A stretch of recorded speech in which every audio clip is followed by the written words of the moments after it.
Recent గా Manideepeswari issue నడుస్తుంది కదా స్వామి. తనకి ఏంటంటే లైవ్ లో కూడా పూనకాలు వచ్చేస్తాయి, లైవ్ లో దేవుడు వచ్చేస్తాడు. ఇంకా ఈ దూరం ఉండే సమయంలో కూడా గుడికి వెళ్ళొచ్చు, పూజలు చేయొచ్చు అని ప్రచారం జరుగుతుంది స్వామి. దాని గురించి మీరేమన్నా చెప్పగలుగుతారు? అదంతా అబద్ధపు ప్రచారం తల్లి. ఎందుకంటే దేవత ఎవరి శరీరం మీద ఒకవేళ ఉదాహరణకి పూనిందే అనుకోండి, అంటే శరీరాన్ని అమ్మ స్వీకరించింది అనుకోండి, వాళ్ళు కూడా దేవతల్లాగా ఉండే వాళ్ళనే స్వీకరిస్తారు. దేవతలు ఎలా ఉంటారు? మంచి ముక్కు పుడక, ముఖమంతా పచ్చగా అంటే పసుపు మంచిగా రాసుకొని, భారెడు బొట్టు ఇక్కడ కాంతివంతంగా పెట్టుకొని, ఆ చీర కట్టే ఆ కట్టు, కాళ్ళకుండే గజ్జల శబ్దాలు, ఈ చేతి కూడా చూస్తే సుకుమారంగా కనబడతాయి. దయ్యాల మీద రారు. కాబట్టి ఏంటంటే ఈ దయ్యమొహాల మీద దేవత వస్తుందని చెప్పి నమ్మి ఆ తైతక్కలను, ఆ స్కిప్పింగ్, ఇష్టం ఉన్నట్టు నోటికి వచ్చి ఏది పడితే అది మాట్లాడేసి దుర్భాషలు ఆడే మీద దేవుడు కాదు కదా. నాకు తెలిసి జ్యోతక్క మీద దయ్యం రావాలన్నా భయపడుతుంది. ఎందుకంటే ఆవిడ చేసే మాటలు నోటి దూల మాటలతో. కాబట్టి సాధువులాగా తీవ్ర ఖండనం అది. ఎందుకంటే నేను రుజువు లేకుండా మాట్లాడను. ఇతిహాసం, పురాణం, శాస్త్రం, శాస్త్రీయత గురించి వెరీ వెరీ ఎడ్యుకేటెడ్గా మాట్లాడతాను. ఎందుకనంటే we have to prove our self before judging someone. ఎవరినైనా ఏమైనా అనే ముందు మొదట నన్ను నేను జడ్జ్ చేసుకోవాలి. లలితా త్రిపుర సుందరి దేవి చింతామణి గృహంలో కూర్చొని ఉంటుంది. అంటే 14 లోకాల పైన మన భువనేశ్వరి లోకంలో. ఆ లోకం ఉన్నదన్న సంగతి ఈవిడకి తెలియదు. ఈమెది ఒక మాయాలోకం కాబట్టి ఆ వెంచరే ఆమె లోకం అనుకుంటుంది. త్వరలో ఆ వెంచర్లో మరి ఏం జరుగుతుందో ఏమవుతుందో కానీ అమ్మ ఆవిడ ముమ్మాటికి అబద్ధం. అలాంటి దాన్ని మనం ఎంకరేజ్ చేయకూడదు. అసలు వాదోపవాదాలు చాలా ముఖ్యమైనవి తల్లి. ఇప్పుడు నీకు దేవత వచ్చింది, సరే మేమే అబద్ధం ఆడాం, దేవత వచ్చింది రాలేదు, వచ్చింది అన్నట్టు నువ్వు యాక్టింగ్ చేస్తున్నావు అంటున్నావు కదా. నువ్వు వచ్చి రుజువు చేసుకోవని ఛానల్ వాళ్ళు వెళ్ళారుగా. ఛానల్ వాళ్ళు ఏమన్నా వెళ్ళి నిన్ను ఇంటర్నేషనల్ టాక్స్ అడిగారా ఎవరి మీద ఎవరు అటాక్ చేస్తారు అని?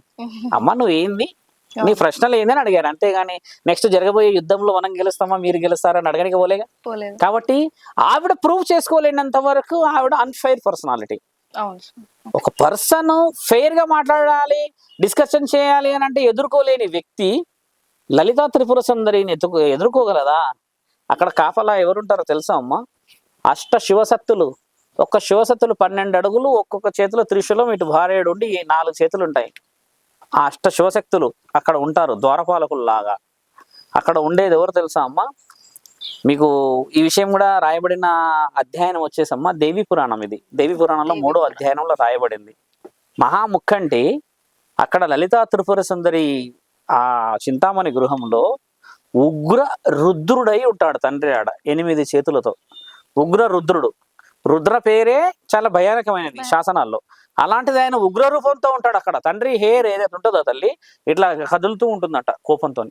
అంటే అమ్మ దగ్గరికి పోవాలంటే ఇంతమందిని దాటాలి. మళ్ళీ అక్కడ ఇంకొక విషయం ఏముంది తెలుసా అమ్మ? మేము విన్నది ఈ మధ్య ఒక మాతాజీ నార్త్ నుంచి ఫోన్ చేసి హిందీలో చెప్తున్నారు, స్వామి ఇట్లా ఇట్లా జరుగుతుంది కదా, నేను నా వంతుగా ఒక మాట చెప్పాలనుకుంటున్నాను దేవి పురాణం గురించి అని మాట్లాడితే ఆవిడ ఏమన్నదంటే, అమ్మని దర్శించుకోవాలంటే అమ్మ ఒకవేళ చింతామణి గృహంలోకి ఎవరైనా వెళ్ళారే అనుకోండి, అమ్మ దగ్గర దర్శనం పోతే అలా లోపలికి దర్శనం పోవుడే పురుషుడు వెళ్తే స్త్రీ అయిపోతాడట. ఆ దర్శనం అయిపోయి బయటకు వచ్చినాక పురుషుడు అవుతాడట. అంటే అమ్మని దర్శించుకునే శరీరం కూడా స్త్రీదేనంట అక్కడ. ఇప్పుడు నేనే ఉన్నా, అంతటి భాగ్యం మా బతుకులకు లేదు, కానీ మనం ఆ గృహంలోకి వెళ్ళగానే నేను స్త్రీ అయిపోతాను. అంటే అక్కడ కూర్చున్న చింతామణి గృహంలో అమ్మని లలిత త్రిపుర సుందరిని స్త్రీయే మాట్లాడాలి. ఈ శరీరం పురుషుడిదైనా స్త్రీ రూపమే మాట్లాడాలి అక్కడ. తర్వాత బయటికి రాగానే పురుషుడు అవుతారు. స్వామి ఇది మన దగ్గర ఎంత బాగుంది స్వామి, అలాంటి అమ్మవారినా అని ఇందులో వేసుకుంటుంది ఆవిడ. మైబీ ఆత్యం అంటుంది ఆమె. వద్దులే అమ్మాయికి చాలా ఇక్కడ చాలా మంది పోతుర్రు అని చెప్పిన. దేవతలను అపవిత్రం చేయకూడదు. వాళ్ళు మనకు ఎన్నో ఇచ్చారు బాగుండండి అని. ఇప్పుడు ఈ చెట్లు రాళ్ళు పుట్టలు మనం పెట్టినా మా తల్లి వచ్చి కెమెరాలు పెట్టి చల్లగా నీడకున్నాం అంటే పూర్వం పుణ్యమే కదా. మరి నువ్వు ఏం పాపం అంటుకుంటున్నావు? ఈ రోజు నీ పిల్లలకి ఏం పెట్టి వెళ్తావు? 2 బిడ్డల్ని కన్నా ఉన్నావు, నీ భర్త ఉన్నాడు, ఆయన గారు ఏం తెలియదు, భక్తులను అడగండి అని భక్తుల మీద వేసేస్తున్నాడు. అంటే ఇది ఎంతటి తప్పు?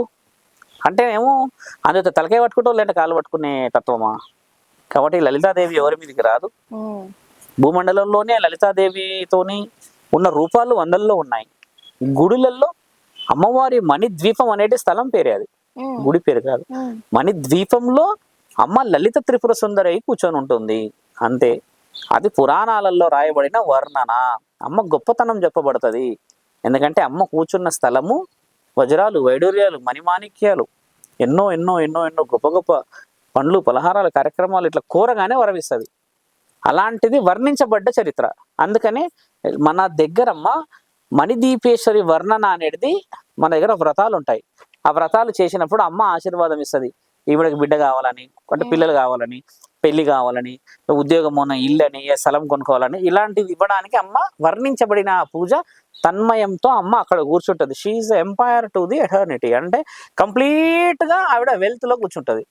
అందులో నుంచి ఆ నిజమైన కోరిక కోరారు, నా యొక్క కథ విన్నారు ఈరోజు అని ఒక పండు రూపంలో ఆశీర్వాదం ఆ పురోహితుడు తీసుకో అమ్మ అన్నిట్లో ఒక ఆశీర్వాదం ఇస్తే ఆ పండులో అమ్మ ఆశీర్వాదం వస్తుంది. వజ్రాలు రావాడికి. కాబట్టి ఏంటంటే కలియుగంలో మనుషులతో పెద్ద వితండవాదం, ఆవిడ అవాస్తవం. కాబట్టి వాస్తవాన్ని గెలిపించే ప్రయత్నంగా అందరు తిరుగుతున్నందుకు మీడియా సోదరులకి ప్రత్యేకమైన కృతజ్ఞతలు. ఛానల్ వాళ్ళందరూ పోతూనే ఉన్నారు, పోవడం మంచిది. అందరూ నిర్ధారణ చేసి సనాతన ధర్మాన్ని కాపాడే విధంగా కోరుతాం. హర హర మహాదేవ్. లైక్ చేయండి, షేర్ చేయండి, సబ్స్క్రైబ్ చేయండి. మరిన్ని వీడియోల కోసం బెల్ సింబల్ పై క్లిక్ చేయండి.